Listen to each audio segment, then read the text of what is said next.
did it do? Oh no. Something just went wonky. We lost our opening music and we're live. Hello. I think it might be the storm. I have no idea.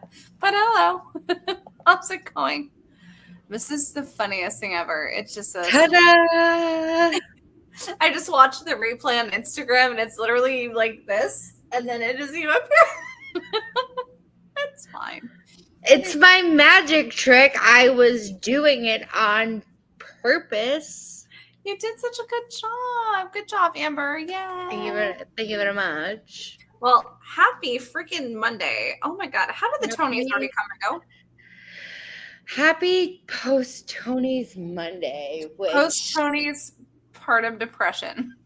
which is, to anyone who knows that is a tough Monday for anyone. It's a tough Monday, and we'll get into it. But thanks for joining us Monday evening on the Broadway Fan Mostly Club. because it's like the jet lag of the Monday. You know what I mean? Like there's No. You're not traveling anywhere that you have jet lag. What do you mean the jet lag? Like there's so much like hype, like you're like and build up to the day that like you're so. I'm so and tired. And then it just goes back like that, like yeah, done. And then it's gone. It's a very tiring day. It's so like in the Comic-Con world, we call it post-con funk, and like when it's done with Fringe, we call it like the Fringe funk. So, is it the Tonys trouble? Yes. The Tonys trouble. The trouble with Tonys is I'm going to start going into Dancing Through Life, apparently. That's my brain. I got to spend so many hours with Michael Drolet last night. Love him. And you got to have your nice little video chat. I did, yes. Yes. And yeah, it was just me and some of my favorite people in a very chill little evening. And Chris Levy, whether he's joining us or not, he's like showing me like, the page doesn't tell me, so I have to wait for the link, whether you or Amber are sending the link over. And I'm like, it says that you're part of it, though. I don't know. But yeah, so he made these really delicious, like gypsy-themed Philly cheesesteak egg rolls that were delicious. And then these maybe happy ending inspired raspberry brie bites. And he made, I have one of my, I should eat it now. He had these Buena Vista Social Club created like Cuban sliders, and he made sangria, and Michael brought cupcakes, and there may have been some schmackeries amongst the travels. And so I just sat there eating and drinking and hanging out. So that sounds like a great time. And can I tell you, and I've already shared this with Larry, I cried when he was on stage. Aw, precious. Well, it was the very end of the show, and I'm like, oh my God, I hope he's going to make it. And all I saw, I already knew he was wearing like the jacket. I knew here he was sitting, and he was on the first mez, but they have to have everybody like in the lobby to get ready to go onto the stage, like when it's like co-pros and like big shows. And he was like, and they locked people, and but he made it. He made it. And I just saw the jacket and like the black head covering, and I was like, Larry! It was fun. So yeah. Yeah, it was a hell of a Tony's experience. I know you and I even talked about it too, is that we were nervous this year. I don't think that's happened to us. But like we were nervous for friends of ours and like for shows that we run the groups of. I think with Just Cause too. Oh, Casey, we'll talk about that Hamilton reunion. # needs more Johnny Groff. But we have some groups who I totally love their passion, but like, come on, y'all. We've gone over it on the podcast. Boop didn't get an invite. It wasn't because they didn't want to pay to play, because it's not something that exists. It's okay. Yes, would it have been so much cooler to see Jasmine do her thing and do, anything from Boop? Yes. Was she in a nominated category that would have allowed that? No. Did other shows perform that weren't nominated? Yes. But it's a special circumstance. So it's just like, And then people said that Death Becomes Her got snubbed. No, they didn't. They won a category or two. We can go over all the lists. There's a lot of shows that got, quote, snubbed. But unfortunately and fortunately, this season was packed. I know. I was like laying in bed last night thinking, like, I was like, I feel like I'm like the girl in freaking Mean Girls who's like, I wish we could bake a cake with sunshine and rainbows and give it to everybody, and then everyone can have a piece of it, and then everyone can win a Tony, and then everyone can have a little bit, and then it could be like Tony superlatives instead of Tony awards. No. I know. It's ridiculous. I was being ridiculous. It's not. I was just having a moment. There should be no participation award. And that's been kind of a thing I wanted to talk, with our groups too, is like, guys, nobody got snubbed. This was a stacked competition. Stacked. So stacked. Do Amber and do you guys have your favorites? Absolutely. But does that mean that they're going to win? No. Do I agree with all the wins? Absolutely not. Was I yelling in the middle of Chris Levy's living room all sorts of expletives? Yes. Did I cheer when the people I liked won? Yes. Did I grumble when people not necessarily the people didn't like, but I didn't think that show specifically, whatever show it would have been, should have won that specific? Yes. But that's what happens. It's the highs and lows of it, for sure. Chris, yes, you were. We can confirm. That's correct. Between myself and then Michael across the way, we're all emotional. We're all crying. We're all this. We're all that. Like, it was a lot. It was a lot. Do you have the list of winners in front of you? Do you need me to pull that up? I don't have the list of winners, but I can pull it up. Okie dokie. And yes, I saw Jeffrey posted Herbie Firestein's Lifetime pre-show speech. It was great, by the way. The community theater, he mentioned Gallery Players in Brooklyn. I have been a subscriber for 20 years. That's awesome, Jeffrey.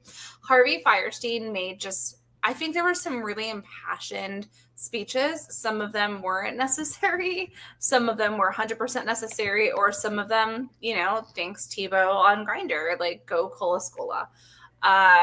We love that for you.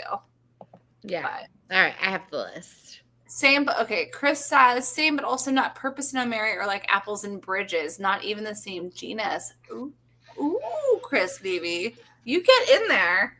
I will tell you, as much as I love my friends, they are so freaking intelligent and smart that if there was something happening, all I had to do is like, what is that? What's going on? Because I was just up and down and bouncing around.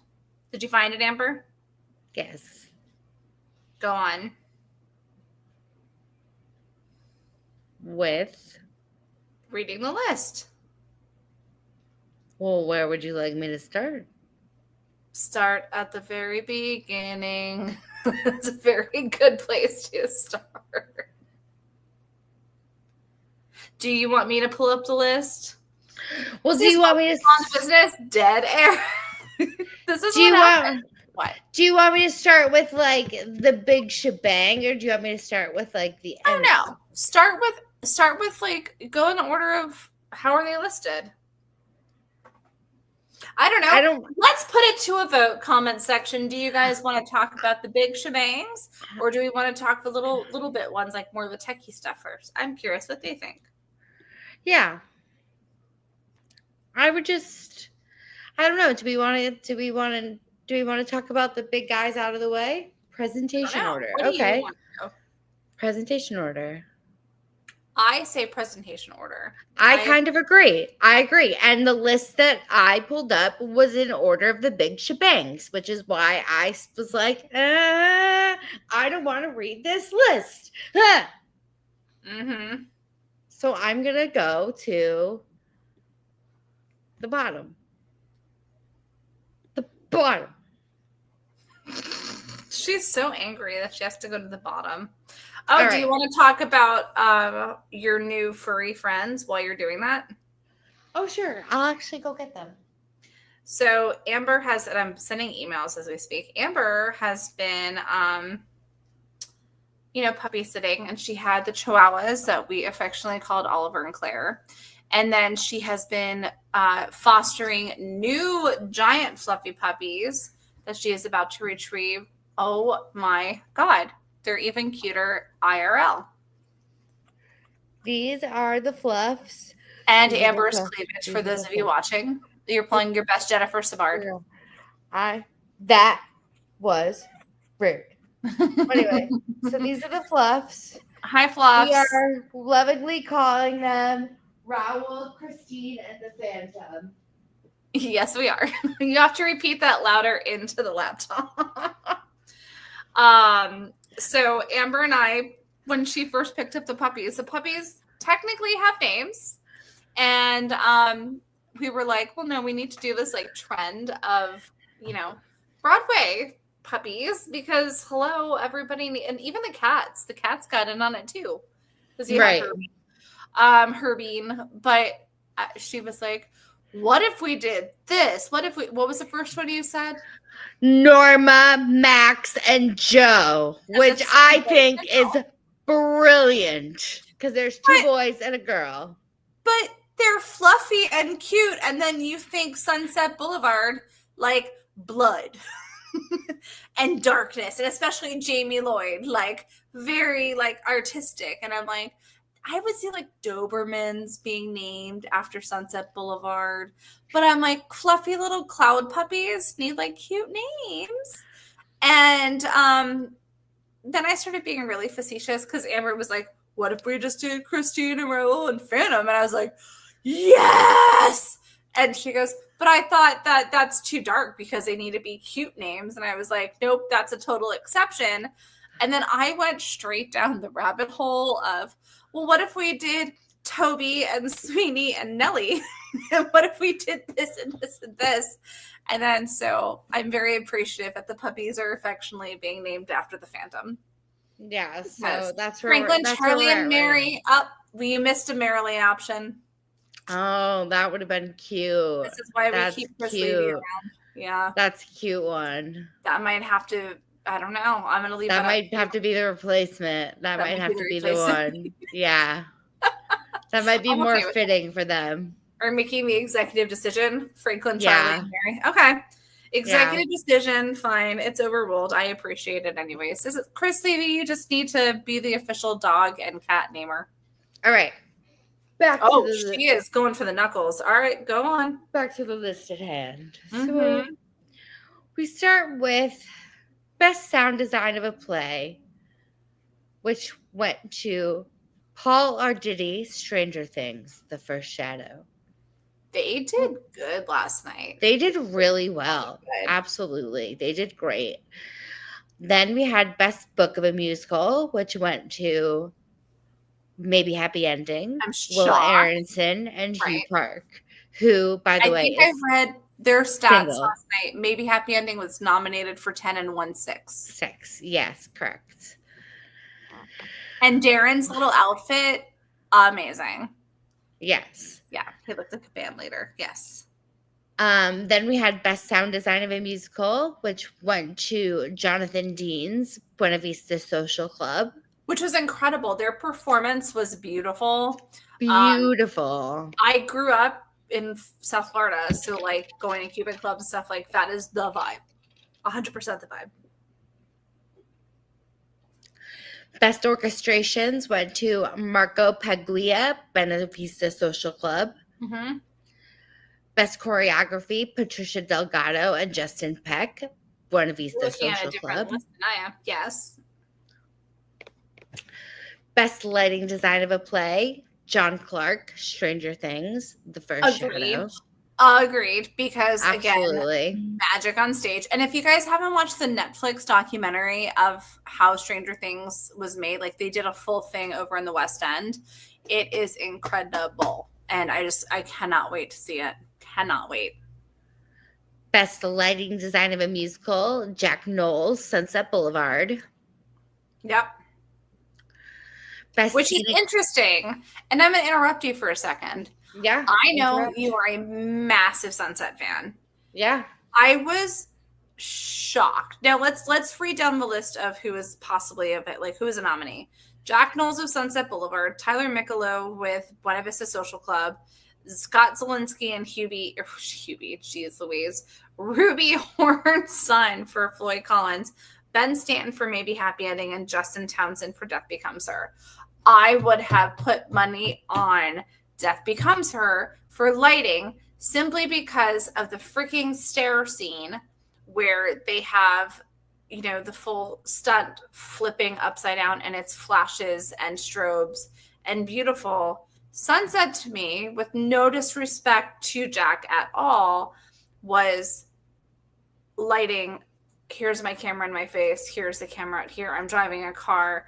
Here I'm switching. Like, it's really cool film noir style, but I never would have put that into a lighting category. I think because lighting is the only element yeah, fair of stage set that's element that you have, it kind of forces you to tune into it more. Yeah, because it's like a whole other character in Sunset. Right. And guys, feel free to make comments in the comment section about what you thought for sure. And to answer Jeffrey Cohen's question, I am hoping to see it in the next couple of weeks because I will be up for an event for Joy the Musical. So you'll hear more about that next week. But go on, Amber.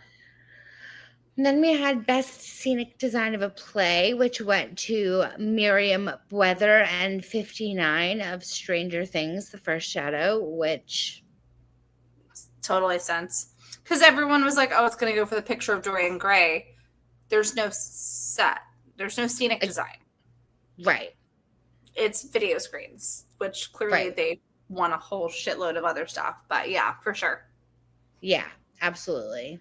Best scenic design in a musical. Shocking. Best scenic design of a musical. We had Dane Laffrey. Swept Away, Maybe Happy Ending. Category, yes. Buena Vista Social Club, Death Becomes Her, and Just in Time. And the winner was Maybe Happy Ending.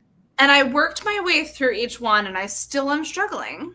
So Derek McLean and Just in Time, gorgeous set. Gorgeous, gorgeous, gorgeous, gorgeous, but it's stationary, and you're essentially in that club surrounding, and there's not a lot that's happening, so it's stationary. Right. Buena Vista Social Club, very similar aesthetic. It reminds me of a Cuban version of Shocked.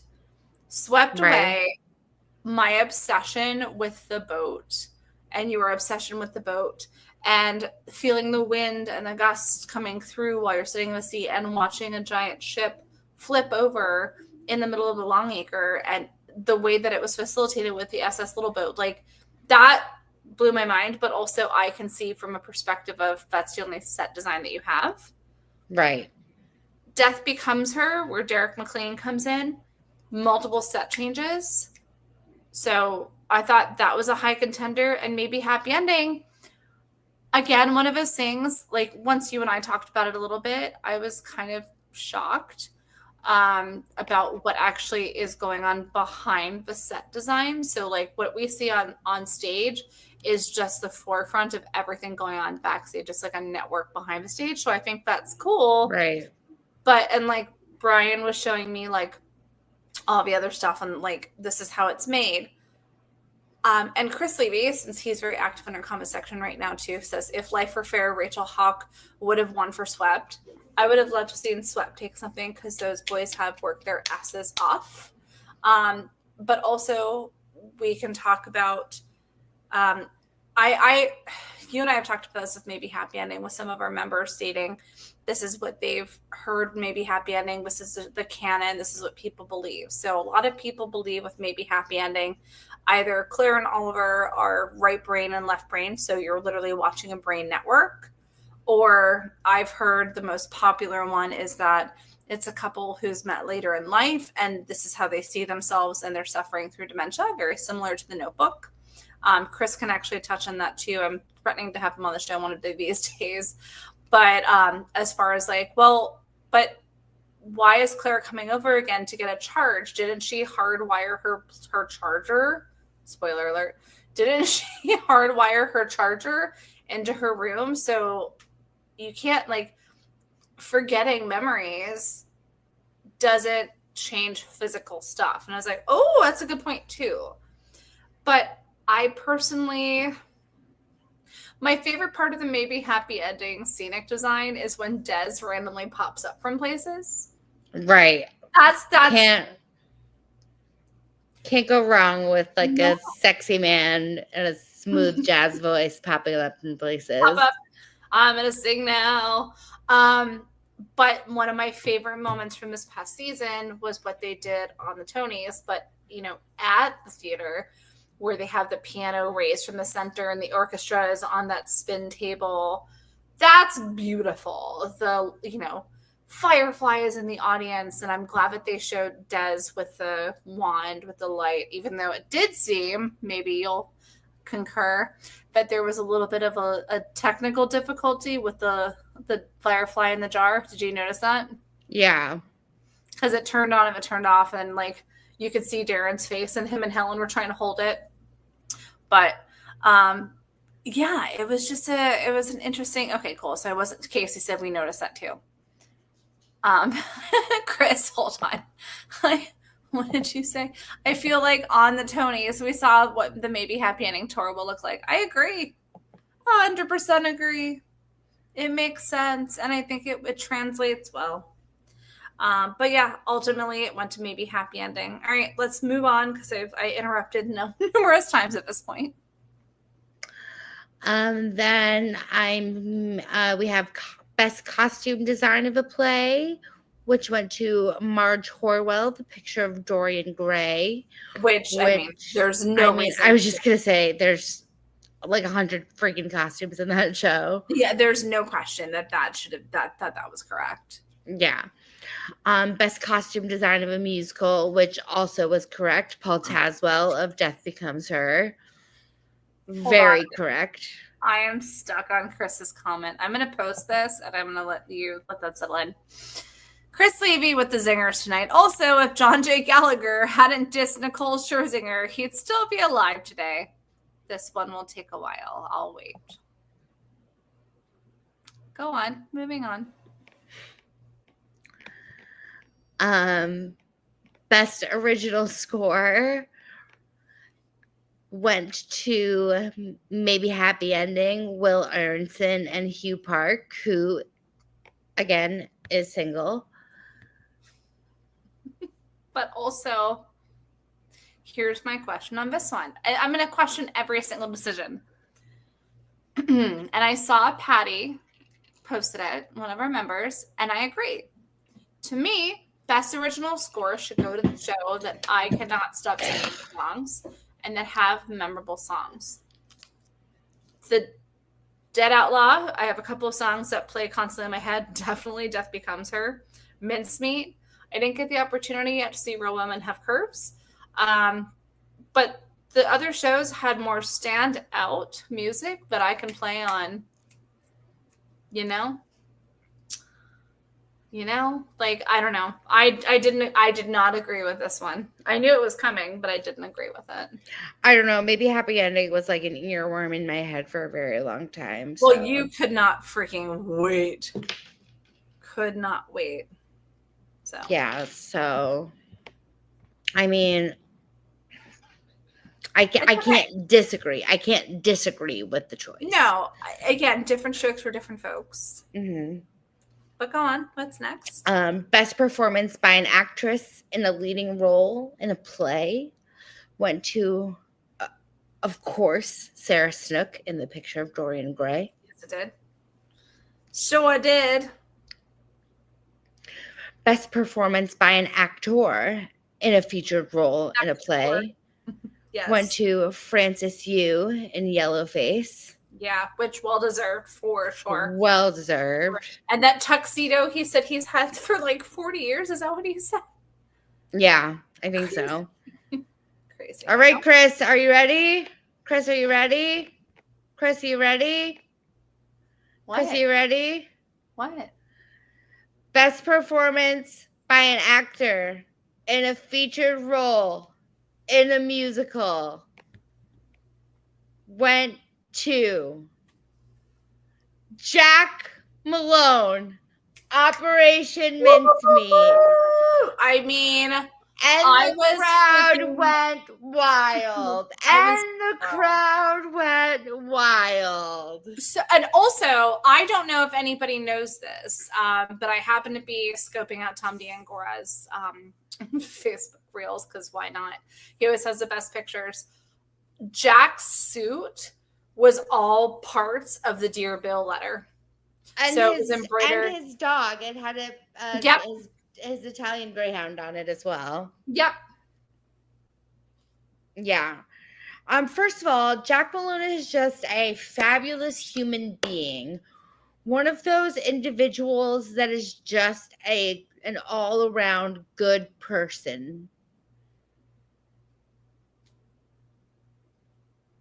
Which was evident by that beautiful, beautiful speech. Mm-hmm. Beautiful speech. I think that was, to me, the top speech of the night. Jack's speech. I think so. I love Jack's speech, but I also love Darren's speech and that he wants to be around the theater people and raising Helena. But Jack's was the most heartfelt. I think I liked Jack's more. Yeah. Wait, you didn't love Cole's? I loved Cole's, but Jack's, I think, just really was the speech for me last night. It was like the speech that checked all my boxes. Okay. Yeah. And Harvey's didn't? Well, Harvey's was like a specialty speech. That's a different category of speeches. Fair enough. All right, moving on. Moving on. Okay. But yeah, that was a beautiful moment. Very happy for Jack Malone. Very happy for Operation Mincemeat. Very happy just in general. Mm-hmm. Congratulations. Bravo.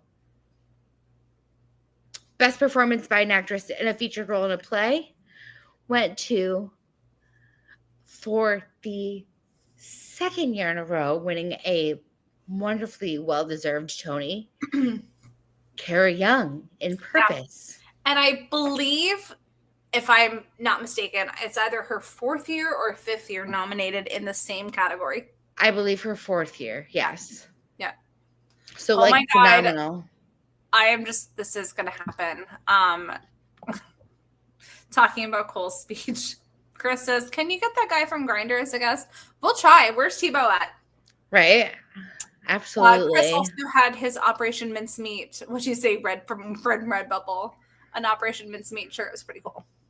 Love that. I know I saw it in the in our video chat. Yes, you did. It was great. I loved it. Yes, you did. That's good. All right, moving on. Next up, we have Best Performance by an Actress in a Featured Role in a Musical, which went to Natalie Venetia Belcon, Buena Vista Social Club. Congratulations of Avenue to Q her. fame. Hello. Yes, that Wait, was a very stacked category as well. So, that, congratulations to her. Yeah. Oh no, 100%. But we were talking about at the party with Chris. We were talking about, would you guys have ever thought that she would have been that somebody who's on Avenue Q would have won that category and that it would have been her? Yes, 100%. Yes. Would I have loved to have seen Gracie win? Yes. I think Gracie's wonderful. Justina, I think that category should have been Justina Machado. Joy, Julia Niddle as well pulled a lot of different characters out in Dead Outlaw. But again, I'm not a Tony's voter for a reason. So they seem to gravitate towards a couple of shows like they usually do.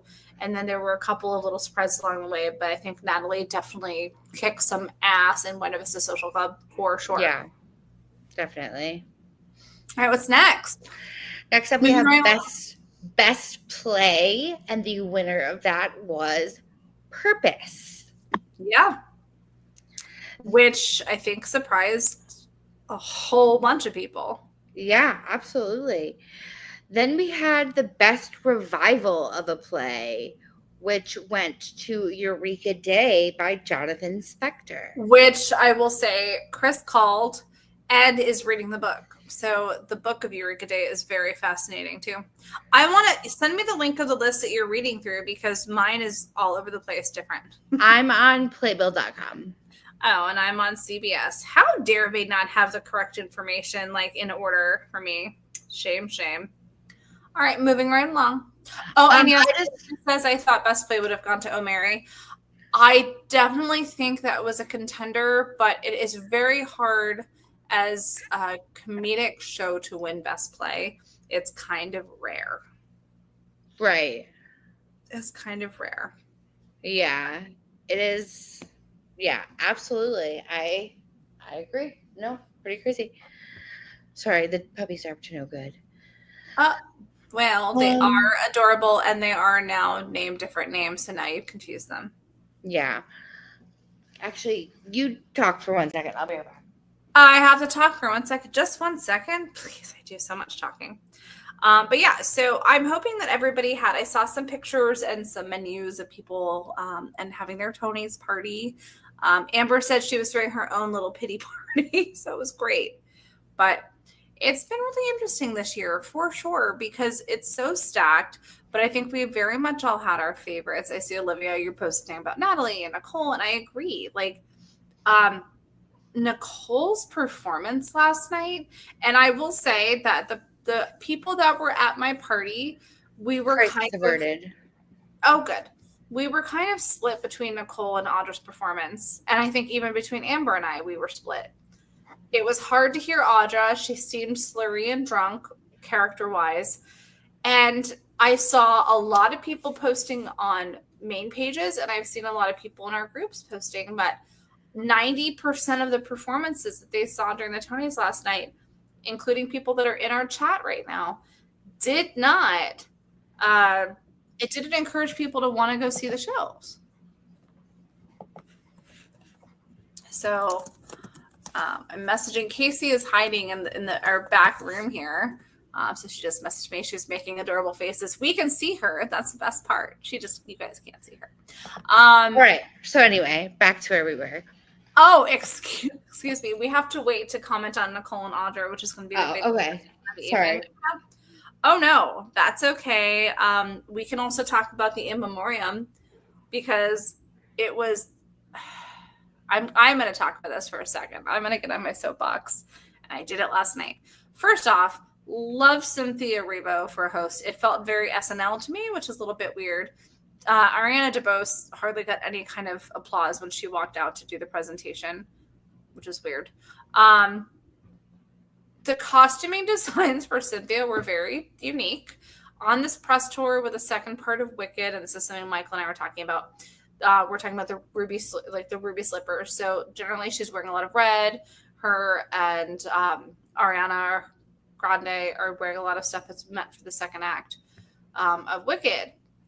But the dress that she came out with in the beginning was what a lot of people online said was grown-up Little Orphan Annie. Yes. Agreed. It was a weird intro. And then in the In Memoriam, they sang The Sun Will Come Out Tomorrow, which is, to me, I didn't think of it as an In Memoriam song. Yeah. And then they kept taking the parts. Her and Sarah Bareilles sounded gorgeous. Right. It was just a little weird. And I was kind of distracted. And then, of course, I always feel, and this might be a me thing, and if you guys feel like this too, please post. I feel awkward when there are different amounts of loudness of applause for other people that have died. So, yeah. So-and-so died. Clap, clap, clap, clap, clap, clap, clap, clap, clap. Oh, and then somebody else golf clap. And then, of course, they end with Gavin Creel, which just brings the whole house down. And then get Cole set up to do, their speech. And I think the In Memoriam should either be something that's light and a beautiful, not a spectacle, but a presentation to honor people. But I think everyone should shut the fuck up. No applause, no booing, no nothing. Just let it happen. Because I so awkward clapping that. Yay! Oh, they died, and I know that you're not clapping for them being dead, but you're clapping differently for different people depending on your relationship with them. So that's always something for me to struggle with. Okay, Stacy, that's a great point too. Thank you for that. That's something I didn't think about. Stacy says, I feel like it was to pay tribute to Strauss, the composer to Anna who passed this year. I think that is probably 100% correct. Thank you. But yeah, I think everybody is saying it should be a moment of silence. Leave it alone. Even Chris made the announcement because some people amongst our little party were very talkative, and it wasn't me, really. But was like, and we just all stop talking right now. Everyone quiet. And I think that's how it should be. It should be like a moment of respect, a moment of silence, just like you do at like a baseball game, or it's a moment to stop, look at those that have passed, and appreciate. And if you want to applaud at the end for the performance, I think that's okay. I think that's okay. But the rest of it, not okay. But that's my little speech. All right. Moving on. Where are we at? Best direction of a play. Yeah. Which went to Sam Pinkleton. Oh, Mary. Woo, woo, woo, woo. Pew, pew, pew, pew, pew, pew, pew, or if you're looking for his Instagram, it's Pam Stinkleton. That's a fun fact. That is fun. Yes. There's a couple of people that are going across for different direction, and it's like, what's Sam? He's doing. Was it Sam? Somebody is like Queen of Versailles. My brain's not working today. Queen of Versailles. Lost Boys. Like it's amazing how they stack their seasons up. And then we can talk about Beetlejuice in a little bit. You know who else has a really fun Instagram handle from this season? Soda Scout? No. That's a TikTok handle. I know. Who? What? Andrew Durand. Oh. It's like Durandrew. Okay. And I think that's brilliant. I like it. I mean, whatever makes Durandrew. People. Durandrew. Yeah. Durandrew. All right. Anyway, next up. Amber and I are tired on Monday. Best direction of a musical went to Michael Arden. It's Michael Maybe Arden. Happy Ending. By the way. Yeah. Friend of the pod, Michael Arden. Yeah, I wish. I'm on Playbill, and I'm so twisted. I'm just going to let you read the rest of these, babe. Okay. Following up, we had best performance by an actor in a leading role in a play. Yay! Oh, yeah. Winner well, who is nominated? You had George Clooney going for the EGOT. George Clooney going for the EGOT. Which, if you don't know what EGOT is, it's Emmy, Grammy, Oscar, Tony. And there's, I think, a handful of people that have EGOTs. We talked about that in a previous episode. You have Cole Escola from Oh Mary, John Michael Hill from Purpose, Daniel Day Kim from Yellowface, Harry Lennox from Purpose, which is always fun when you have two people from the same show in a category, and Louis McCartney from Stranger Things. And do you want to make the announcement? And the winner was Cole Escola for Oh Mary. Our favorite little Christmas tree. Which made history as the first non-binary performer to win in a featured category, I believe. Correct. Yes. First non-binary actor to win the award of actor in a leading role. Correct. Yeah. So making history, and also talking about Grindr in their Tony speech. Talking about Grindr in their Tony speech. Yeah, absolutely. And also the dress that Cole wore was an homage to Bernadette Peters' Tony acceptance dress in 1999, and it is so cool. I love it. Yes, I love it. And did you see they were interviewed for like one of the groups on the red carpet, and they were like, what do you have to say to LGBTQ youth? And Cole was like, you're right. They're wrong. And I just loved that. I was like, you tell them, Cole. Like, you tell them. Yeah. It was Cole's speech was something else. There was some shade thrown around last night too. Yeah, Cynthia threw some absolutely. shade. Cole threw some shade. Natalie threw some, like, in here just like, oh, shots fired, shots heard. It was crazy. Oh my God, Jen Smart literally held up some shade. Yes, I thought you said Jen Smart, and I was like, Jean Smart? You mean Jennifer Smart? I was like, Jen Smart. Let me tell you, wearing glasses at the Tonys, genius. Right? And I don't know if you saw Jen's post, but she was like with Anna Wintour and Michael Kors. Yeah. And it's a picture of the three of them, and I was like, it's smart though. It's so smart, but they were perfect. Right. They were perfect. Now, here's something before we get into the deeper dive of the bigger categories. And again, comment section, the peanut section, feel free to dig in here too. And this is a conversation we had at the party too. Why, when you have a show nominated for Best Musical, why not show off your cast? So, yes, For the Gays is a hysterical and wonderful, campy as shit production for Death Becomes Her.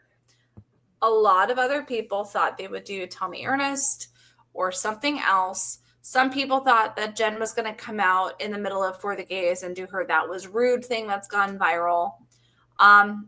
But I noticed that with the other show, and Floyd Collins did a great job of it, but I noticed it with a couple of other shows, is they are not showing off their entire, like, maybe Happy Ending, yes, it's traditionally Claire and Oliver, but Des could have taken over and done something too. Because realistically, and I'm really appreciative that Operation Mincemeat knocked out of the fucking park. But realistically and traditional, pardon me as I have hiccups, realistically and traditionally, when performances are happening at the Tonys, again, they are not paying to perform on the Tonys. They are required to pay for the production cost. New set design, new costumes, new, musical, because you're consolidating like a mixtape, et cetera, et cetera. So you're paying for all that plus hair and makeup and travel and whatever. But they used a lot of the digital screens this year, which was cool. It gave us a great idea, especially like with Pirates of Penzance musical. It looked just like the set, but it was digital screen. But also, why are you just not showing off your whole show? It is your opportunity to have direct marketing to get new seats. That's how I found out that I wanted to go see Hadestown when it first came out. They did a performance and they had the swinging lamps, and I was like, I need to go see that show. Yeah.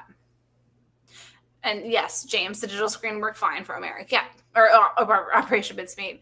That's so funny, Chris. I talked about that last night in my mind. Yes, for Operation Mincemeat, it worked perfect, James, because that's essentially their set design. Anyways, it just was digital. I think it worked great. I think it's cutting costs for a lot of productions to be able to perform, which is better because it can be a lot of money. Mm-hmm. But do I agree that it would have been cool to see Boop perform? Absolutely. Were they invited to perform? From my understanding, no, because they're not in the categories that get to perform. I just want people to be able to tune into the Tonys and almost have like an earlier version of the Thanksgiving Day Parade where they can figure out what shows they're going to see during the summer, because now we're off season. And now we have to wait for the new shows to start coming out. What you doing, Amber? I don't know. You don't know? Yeah. Oh, I cannot stop. Speaking of freaking Boop, I cannot stop walking around quoting, we should see Boop. Do you know what I'm talking about? No. All right. Well, then never mind. No, now I need to know. Hannah Solo, the Oh Mary standby for Mary. Okay. Posted like a story that she had to post on her reel because so many people were like, or on her feed because so many people were like, you need to post this on your feed, where she was like, I am working on this new character that I saw based on this guy that I just saw walking by in Times Square. Oh, okay. And she just goes, oh, we should see boob. And that's it. Okay, and but like, now I get that, and that's hysterical. the audio is going viral, and I can't stop saying we could see boob. I'm gonna pull it up. I'm gonna Do it. I'm gonna go in with it.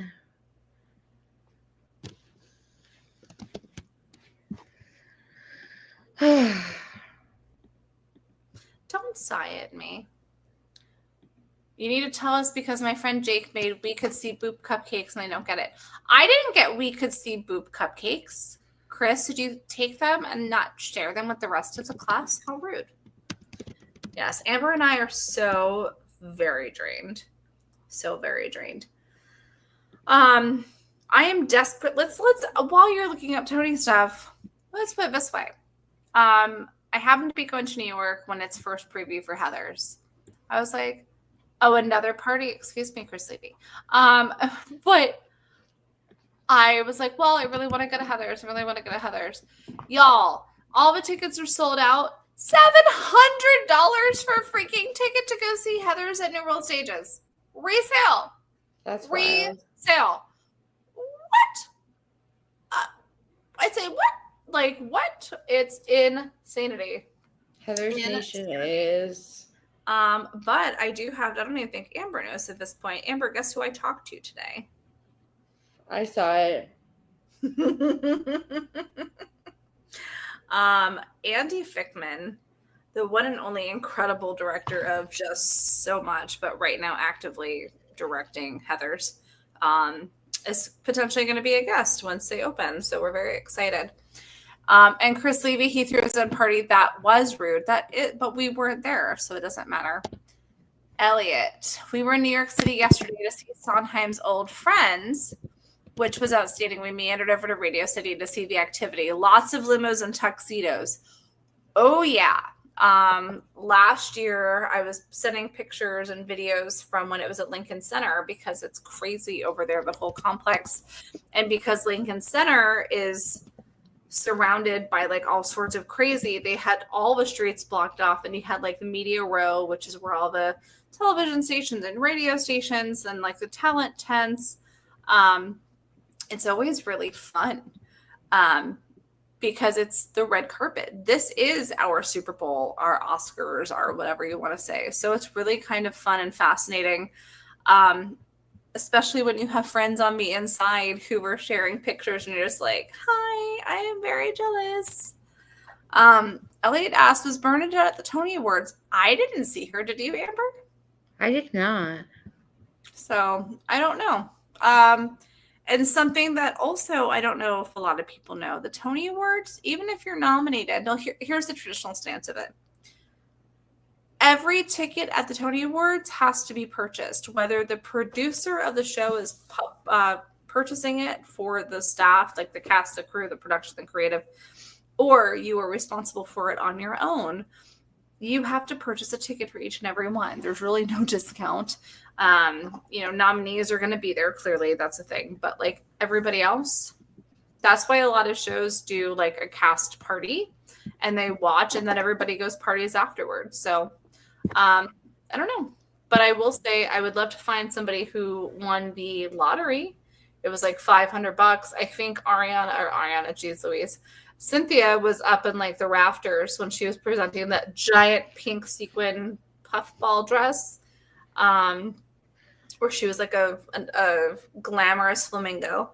And she, I think, was up at the rafters, and it seemed like those could have been some of the lottery winners because they were like way up at the tippity top of Radio City.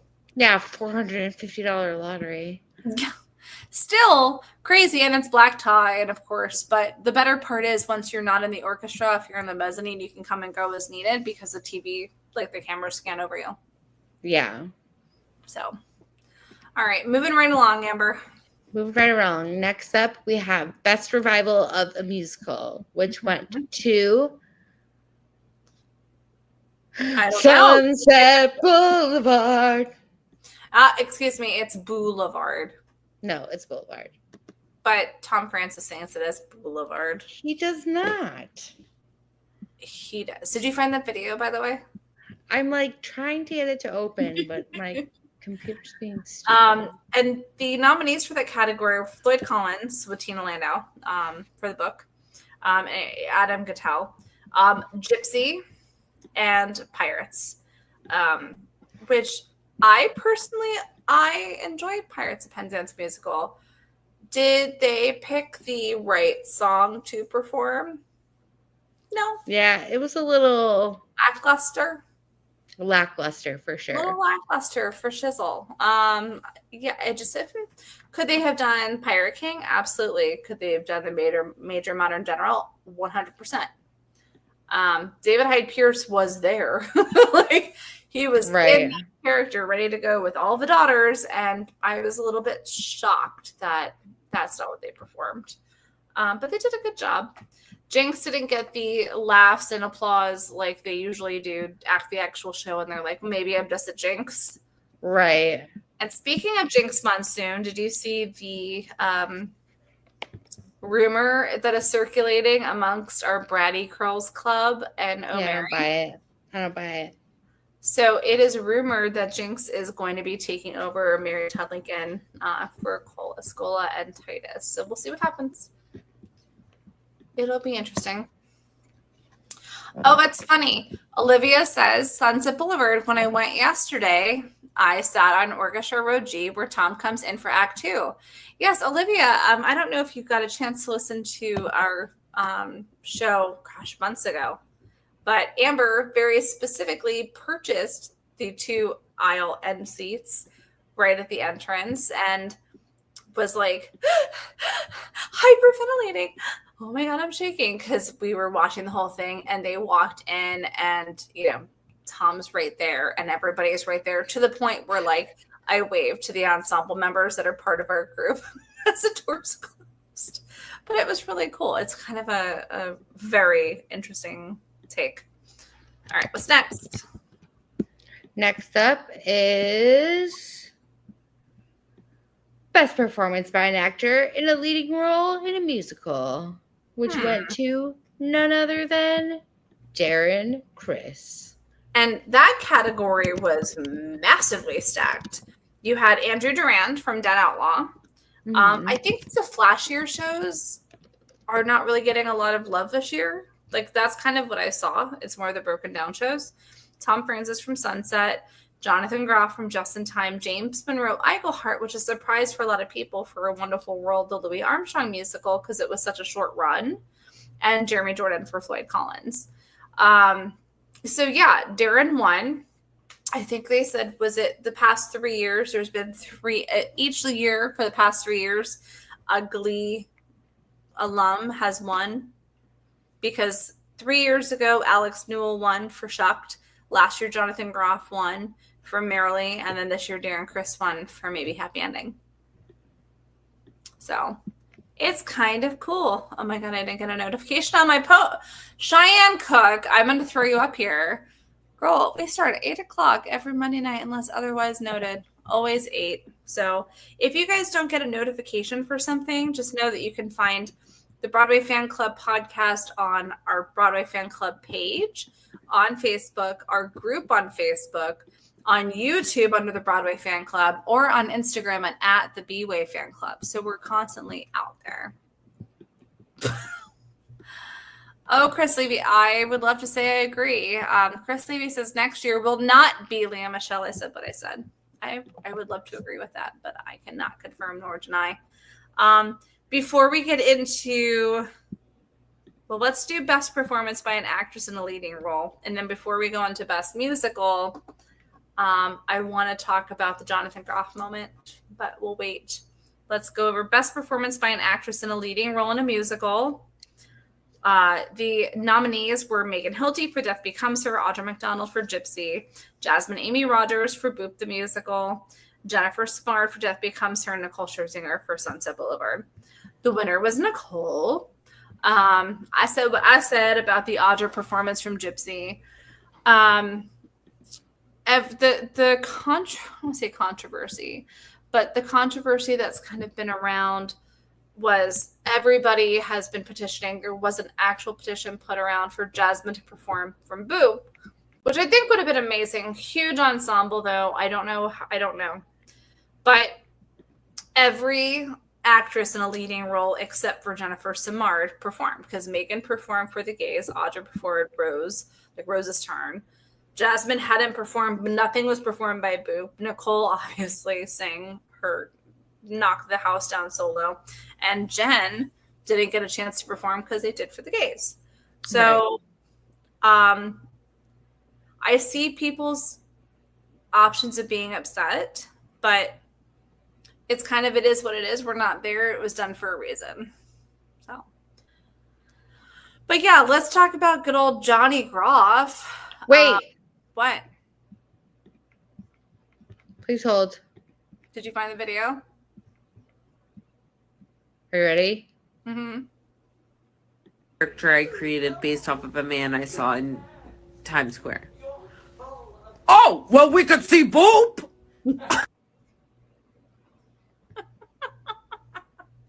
I mean, I love staying in the theater district and walking around because you just hear the silliest things.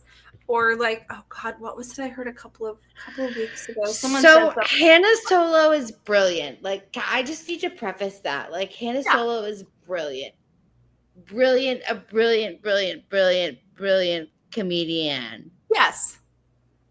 Brilliant. And but I'm also, so happy. I can hear somebody in Times Square saying, well, we could see Boop. I mean, I can definitely see that. And I'm so happy that it's getting its flowers. It's going viral. It is. It's I'm hoping they do a pro shot. I really am. Let's talk about another thing that went viral yesterday, Amber. Yes. Since the puppies had been renamed, I had to come up with a better segue. The one and only freaking Phantom of the Opera made an appearance on the red carpet. Are you kidding me? And it was just, so it's believed to be Jeremy Stoll, who's one of America's favorite Phantoms. And literally, I will try to find the video unless you want to. The Phantom's there. He's in his cape. He's in his mask. He's in his hat. And he just walks behind everybody on the red carpet. Just bloop, bloop, bloop, bloop, bloop, bloop. Doesn't stop for the cameras. Just walks like he owns the place, because he probably does. And it made my little Phantom heart so happy. And I posted it to our Phantom group. And I posted it to the Masquerade group, which, by the way, it's interesting. A lot of our members don't know that we run 104 fan groups. Most of them can be found on www.thebroadwayfanclub.com. We have so many. And if there's a group that you're like, hey, Heather, do you guys have this group? We don't, but we can make one. It's not that hard. Not that hard. But yeah, so the Phantom was there. And then also the first presenters of the evening after the first act, freaking Keanu Reeves and Alex Winter for Waiting for Godot, which is hysterical that everyone keeps saying Godot, and even Michael Drolet last night was like, wait, have we been saying this wrong? It's Godot. But they presented, and it was so cool, and we have a Waiting for Godot show group, fan group. But also, Jonathan Groff, I think, lived his best Hedwig life last night because he totally pulled a car wash on Keanu Reeves. And I made a comment, a very crass comment, in our Just in Time Splish Splash group chat. And I said, I didn't have Jonathan Groff teabagging Keanu Reeves on the Tonys on my bingo card, but here we are. And our group members, I think, gained a whole different level of respect for me from what I understand. And Keanu Reeves' reaction was just the best reaction. It was the best reaction. We'll post that video link too. But yes, because we're towards wrapping up. Do you want to announce, which we obviously very much know what the best musical was? We can go over the nominees. The nominees for best musical: Buena Vista Social Club, Dead Outlaw, Death Becomes Her, Maybe Happy Ending, and Operation Mincemeat. So you have a show that's based off of an original IP for Buena Vista Social Club. Dead Outlaw, which ran on off Broadway and was a huge success. Death Becomes Her, pre-existing IP, intellectual property. Maybe Happy Ending, which is an original show, and Operation Mincemeat, which started off as a fringe show, went over to the West End, came over here as a limited run. So very hot, heavy contenders, all in their own right, and Maybe Happy Ending took home the Tony for that too. So it was definitely almost a clean sweep. They got 60% of the awards that they were nominated for. Yes. I'm going to read through some of our comments. Why did Jessica? Oh, yes. The list of that. Maybe Happy Ending took home 6. Buena Vista Social Club took home 4. Yep. Sunset took home 3. Stranger Things took home 3. Dorian Gray 2. Purpose 2. Oh Mary 2. Death Becomes Her 1. Mincemeat 1. Yellowface 1. Eureka Day 1. Yep. But I mean, there are so many shows missing off that tally. What did they say? There were 89 shows that came up this past season. 3, 6, 10 shows got Tonys this year. Mm-hmm. You know, like open up a little bit of diversity. Catherine is asking why Just in Time and Real Women Have Curves got performance slots. We discussed this a couple weeks ago. Amber, do you remember how I broke it down? Vaguely, but you can do it again if you'd like. Oh, that's so kind of you. I am trying to pull it up. It has to do with what featured categories they're nominated for. That includes the entire cast and not just a specific performer. For example, best direction, best orchestration. They don't really go into like the really stuff like the single or the scenic or whatnot. So they were invited there to showcase because they were nominated for larger categories. And it kind of just goes down the list from there. Let's see. I'm going down our comments before we end our call. To deviate for 1 second, speaking of the gays, Cheyenne Cook is so far behind. We're talking about Harvey's acceptance speech. Yes, we talked about that at the top of the hour, and it brought everybody to tears. And I just love him, and I still can't think of anything, remotely besides Edna and when he did Mrs. Doubtfire. I was going to say, when I obviously watched it with Jimmy, and he was like, I don't know who that is. And I was like, you do know who that is. Mrs. Doubtfire's brother. And he goes, oh. And I was like, Yeah. You know exactly who that is. But yeah, what was he saying, Amber? That they had, I have this whole thing, and then my brain goes whoosh out the window. What did we say? Oh, do you want to talk about the Tom Felton drama? Not really. I don't really want to give them more attention. Okay. Totally understand. We will post it for anyone that's interested. I will gladly share it to make people aware. But we were also talking about how many viewers the Tony's brought in. Do you have those numbers in front of you? I don't, but I can Google Tony viewership. So it was 4.85 million viewers, a 38% increase from last year.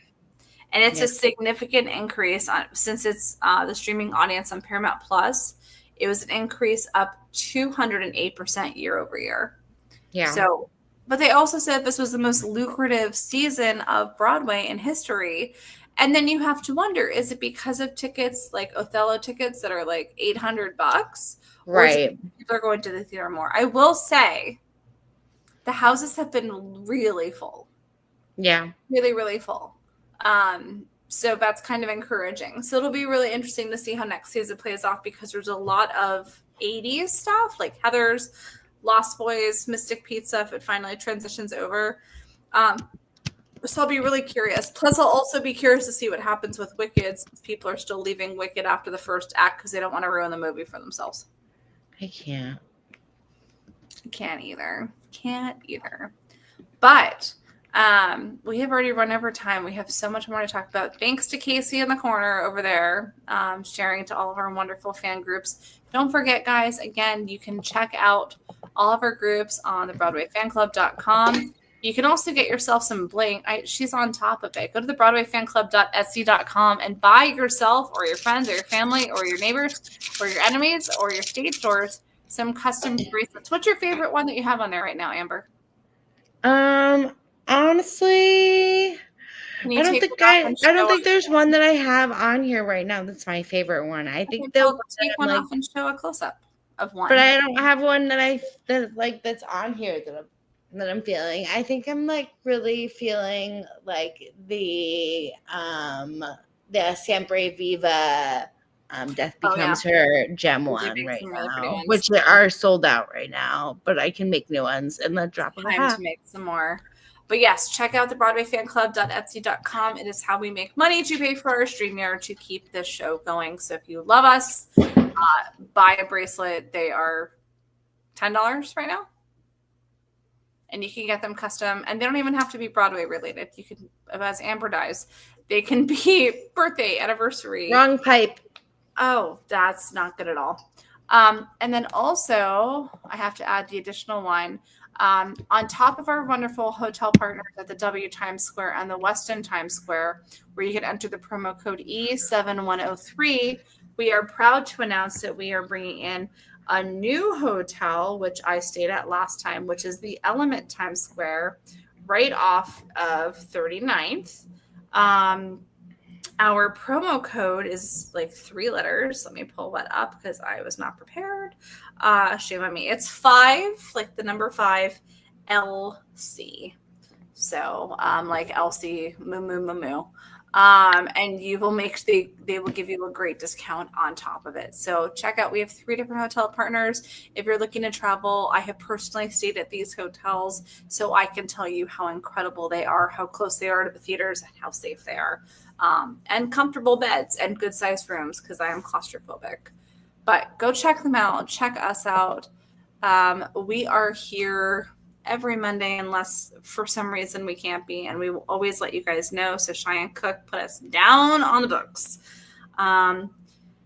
Next week we'll be right back to our regularly scheduled routine of Broadway news and all sorts of fun stuff. We'll make some announcements as far as some guests and what the next couple of weeks will bring.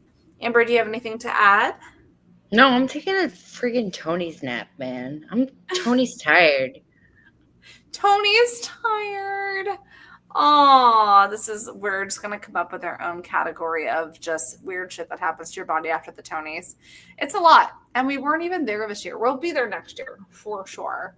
But congratulations to those that were nominated, the winners, our friends, our chosen family that was there, and everybody in between. It is hard putting together a Broadway show because you can open one day and then you don't do the sales and you've worked your ass off for 6 months, 9 months, 9 years, and nothing. And you have to close. Like, look at these beautiful shows. Lempicka closed early. Tammy Faye immediately closed. Wonderful World swept away. These shows all closed and they didn't get the opportunity to be able to make it to gain or garner a huge audience, but they have a cult following.